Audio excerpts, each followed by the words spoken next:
Mata buka telinga waktu kita belajar fisika.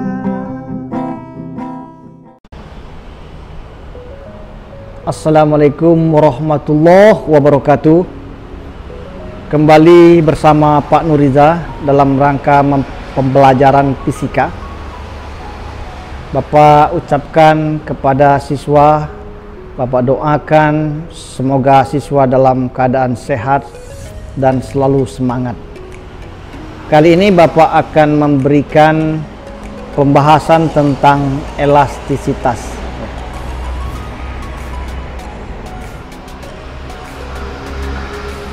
Umumnya benda-benda elastis apabila diberi gaya maka dia akan mengalami perubahan bentuk.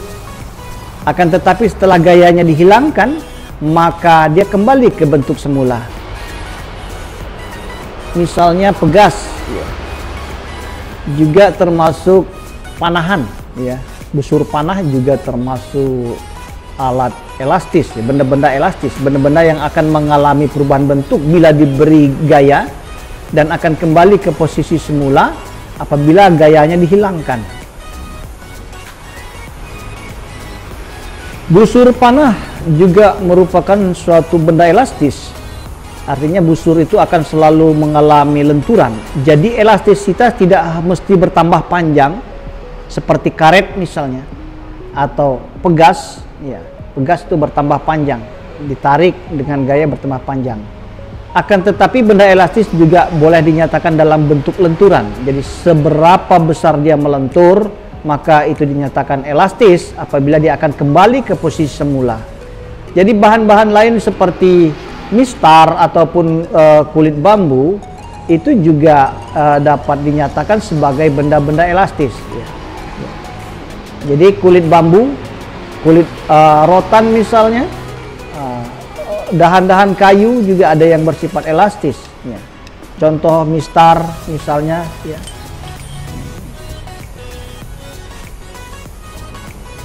Benda elastis ternyata bukan hanya pegas, tetapi mistar. Mistar ini kalau kita beri gaya, ya, kita tarik atau gaya tarik, kalau kita dorong, gaya dorong, kalau kita kasih beban, gaya berat namanya. Jadi kalau diberi gaya dia akan melentur, ya.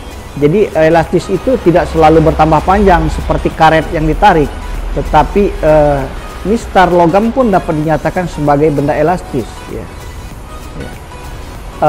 Bukan hanya logam, mungkin plastik, ya. Plastik juga kalau diberi gaya, ya, dia melentur. Bila dilepaskan ataupun dihilangkan gayanya, dia akan kembali ke posisi semula. Ini juga termasuk benda-benda elastis. Juga kulit bambu, ya. Kalau diberi gaya dia akan melentur. Setelah dihilangkan gayanya dia akan kembali ke posisi semula. Juga termasuk benda-benda elastis, ya. Pada mobil juga ada benda-benda elastis. Pada per mobil itu berupa plat yang berlapis-lapis. Ini adalah suatu pegas yang bersifat datar, ya. Jadi ada juga pegas dalam bentuk lain, misalnya ini dikatakan sebagai elastis, ya. Bila pegas ini tanpa diberi beban, sebuah pegas yang awalnya belum diberi beban, setelah mengalami pemberian beban sebesar W ini gaya berat, M kali G, maka terjadi pertambahan panjang sebesar delta X. Kita ambil contoh lain, pegas yang diberi beban sebesar satu buah beban, ya, satu buah beban, dia bergeser sebesar X. Bila bebannya kita tambah menjadi 2 kali beban, maka dia bergeser sebesar 2X. Hal ini menyatakan bahwa pegas mengalami kesebandingan antara gaya yang diberikan dengan pertambahan panjang, ya. Ya. Satu beban X, kalau 2 beban 2X, berarti ada berbanding lurus, ya, kesebandingan. Kesebandingan itu dapat dinyatakan dalam gambar seperti ini, ya, kalau kita lihat dari hasil pertambahan panjang terhadap gaya, ini terjadi hubungan linier. Pada saat gayanya 4 Newton F ya, maka lenturannya 0,24 mungkin dalam meter ya. Gayanya 8, lenturannya atau pertambahan panjangnya 0,4, gayanya 12 dan seterusnya ya, itu 6. Jadi ada kesebandingan. Jadi antara gaya dengan pertambahan panjang delta X ya, itu ada kesebandingan. Untuk mengubah suatu kesebandingan menjadi suatu persamaan, maka harus ada tetapan namanya K. Maka F dapat dinyatakan dalam K kali delta X, sehingga K adalah F per delta X. Sehingga persamaan daripada konstanta elastis ya, itu dapat dinyatakan Kf per delta X, di mana K merupakan konstanta elastis dalam Newton per meter dan gaya yang bekerja dalam Newton, dan pertambahan panjang atau pertambahan lenturan dalam meter. Ya. Kita lihat di sini ada grafik antara gaya dengan pertambahan panjang. Gayanya 4, pertambahan panjangnya 2, 8 gayanya dan 4 pertambahannya. Ini pun merupakan suatu linear ya, kesebandingan antara gaya dengan pertambahan panjang. Maka dapat kita nyatakan di sini ada grafik yang sifatnya linear, ini dalam keadaan konstantanya tetap. Sedangkan sudah melebihi ini konstantanya berubah. Jadi ada benda itu ada batas elastis ya. Elastis dengan konstanta tetap dan elastis dengan konstanta selalu berubah. Menurut hukum Hooke dia merupakan yang tetap. Jadi kalau kita lihat misalnya di sini adalah 4 Newton, maka 2 ini dikatakan dalam sentimeter, maka sentimeter harus dijadikan meter. Sudah kita pelajari tadi bahwa nilai konstanta elastis itu merupakan perbandingan antara gaya dengan pertambahan panjang. Tetapi di sini ada 2 satuan yang berbeda. Newton adalah MKS atau secara internasional, sedangkan sentimeter dalam CGS, satuan lain. Oleh karena itu, lenturan ini harus dijadikan dalam meter. Jadi kalau dalam grafik itu ada 2 cm, ini berarti 0,02 meter. Ya. Jadi kalau 4 dibagi 0,02 ya, berapa? Itu merupakan nilai gaya 4, lenturan 2, berarti 0,02. 4 dibagi 0,02 adalah 200. 8 dibagi 0,04 juga 200. 12 dibagi 0,06 juga 200. Maka selama lenturan diberi gaya 0 sampai 12 itu memiliki harga konstanta elastisnya selalu tetap.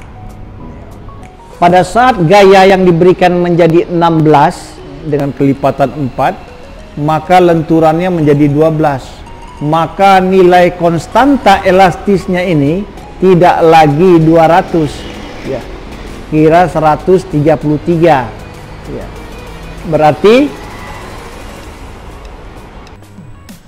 persamaan konstanta elastis atau K dapat dinyatakan oleh K sama dengan E per delta X, di mana K konstanta elastis dalam Newton per meter, gaya F adalah gaya yang bekerja dalam satuan Newton, delta X sama dengan pertambahan panjang atau pertambahan lenturan. Dalam hubungan grafik antara gaya dengan pertambahan panjang X, gaya yang diberikan adalah 40 Newton satuan N, sedangkan lenturan atau pertambahan panjangnya 0,08 meter. Maka dalam grafik ini benda elastis memiliki konstanta elastis, yaitu pembagian antara gaya dibagi dengan pertambahan panjang. Dari grafik ini dapat kita nyatakan bahwa benda elastis memiliki nilai konstanta sebesar 500 Newton per meter. Grafik hubungan gaya dan pertambahan panjang merupakan luas segitiga. Dalam grafik ini merupakan usaha pegas atau energi potensial elastis. Dalam trigonometri, bahwa luas segitiga dinyatakan oleh setengah alas kali tinggi. Alasnya merupakan delta X, tingginya merupakan F.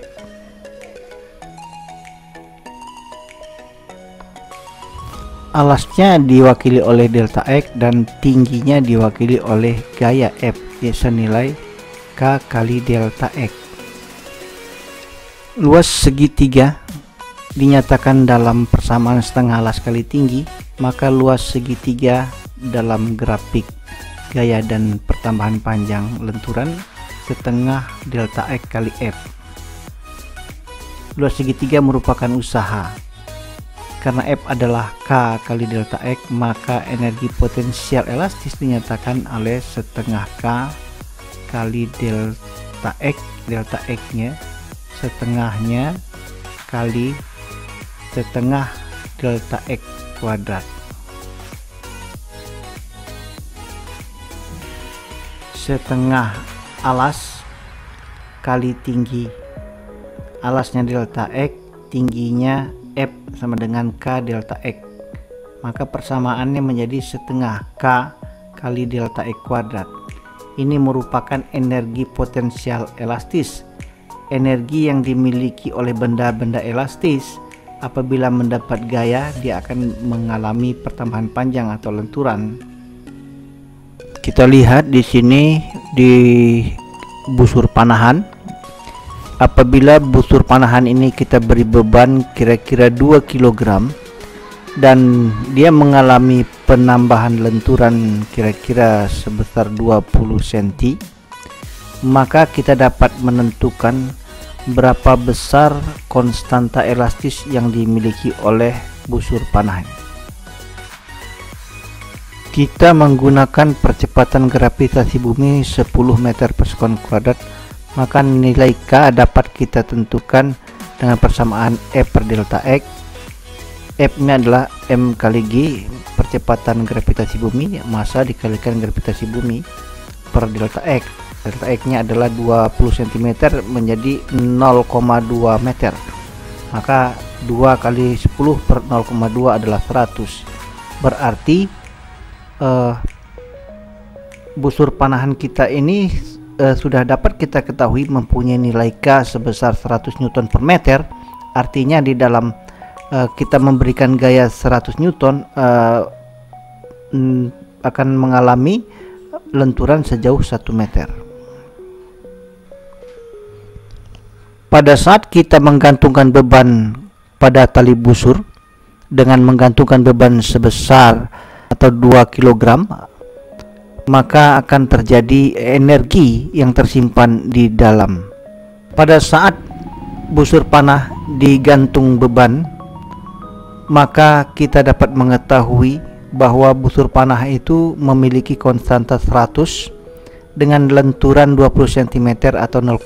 Maka pada saat itu pula busur panah menerima energi setengah K delta X kuadrat. Setengah K, K nya 100, delta X lenturannya 20 cm atau 0,2 dikuadratkan, maka pada saat itu juga busur panah menerima energi sebesar 2 Joule.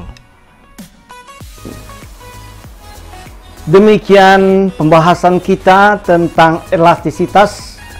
Mudah-mudahan apa yang Bapak jelaskan akan mudah dipahami. Sekali lagi Bapak tekankan bahwa hukum kekalahan energi tak dapat diciptakan dan dimusnahkan, tapi dapat berubah menjadi bentuk energi lain. Pada saat kita menarik busur panah, berarti kita memberikan energi kepada busur panah. Ya, energi potensial yang kita berikan dengan gaya tarik akan disimpan oleh busur dengan energi elastisitasnya. Terlemparnya anak panah berarti energi potensialnya berubah menjadi energi kinetik. Itulah yang dapat Bapak sampaikan. Mudah-mudahan bermanfaat. Atas segala kekurangan dan kesalahan mohon dimaafkan. Wassalamualaikum warahmatullahi wabarakatuh.